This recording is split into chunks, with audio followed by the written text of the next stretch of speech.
ស្អីបងប្អូននេះខ្ញុំបង្ហាញពីរបៀបគូ schematic ខ្ញុំលុបចេញហើយយើងដាក់កម្ពស់ឲ្យបានត្រឹមត្រូវតកតងជាមួយនឹងខ្សែអីផ្សេងនេះខ្ញុំទុកតែ symbol ដូចដើមវិញមិនគាត់ថាខ្ញុំលុបខ្សែវិញអឺហើយខ្ញុំបង្ហាញពីរបៀប copy ឲ្យបានលឿនណាអូខេបើសិនបើ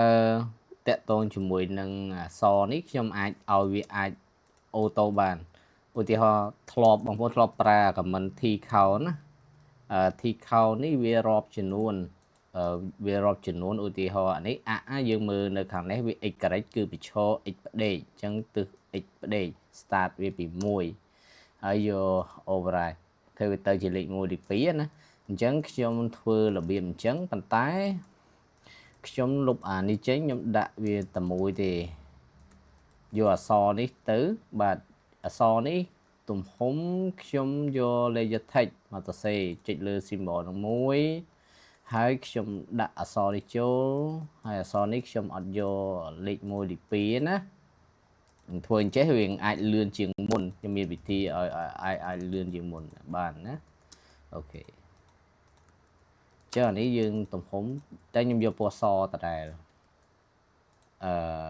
ពណ៌សដដែល close sale មកបានហើយបន្តមកទៀតខ្ញុំទៅសេ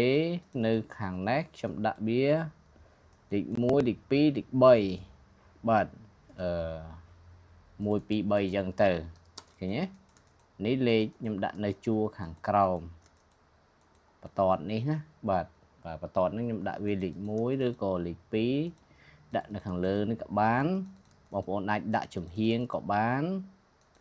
នេះចំហៀងយើងដាក់ចំហៀងបន្តិចក៏បានណាដាក់ខាងដើមក៏បានដែរហើយបន្ទាប់មកខ្ញុំ copy ជួរនេះខ្ញុំថាដាក់9ខ្ញុំវាយ command A ខ្ញុំអូសលើវាវាយ command អក្សរA1 មកហើយខ្ញុំយក9ហើយខ្ញុំយកកលៀតវាខ្ញុំយកកលៀតវាប្រហែលជា3000បង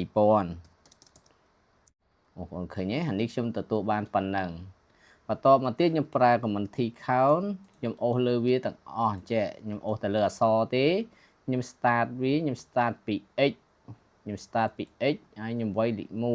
1អូខេនេះអញ្ចឹងវា run ទៅតាមលេខ1លេខ2វាអាចលឿនជាងមុន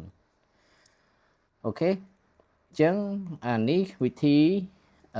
ដែលយើងអាចធ្វើបានហើយខ្ញុំសូមបញ្ជាក់ថានេះកម្ពស់របស់វាខ្ញុំយកដូចជា1.2 ម៉ែត្រខ្ញុំគិតចំណុចកណ្ដាលទៅហើយការគូខ្សែឧទាហរណ៍ថាខ្ញុំយកlayer 1ណាខ្ញុំយក layer 1ខ្ញុំបង្កើតខ្ញុំដាក់តែ TV cable បងប្អូនតោះណាចឹងយើងដាក់ TV cable 1ខ្ញុំគូខ្សែចូលចឹងអានេះយើងលើកវាខ្ពស់តិចចឹងយើងរាប់ចំនួនខាងនេះមកណាខាងនឹងដៃបាទអូសមកយើងវះពាក់កណ្ដាលអូខេបន្ទាប់មកខ្ញុំ offset ដូចជា100ឬក៏50ខ្ញុំតេស្តមើលសិន100ណានេះគឺ100ហើយខ្ញុំចាប់ទាញមកខាងនេះវិញបងប្អូនឃើញទេអញ្ចឹងទៅវាអាចលឿនជាងមុន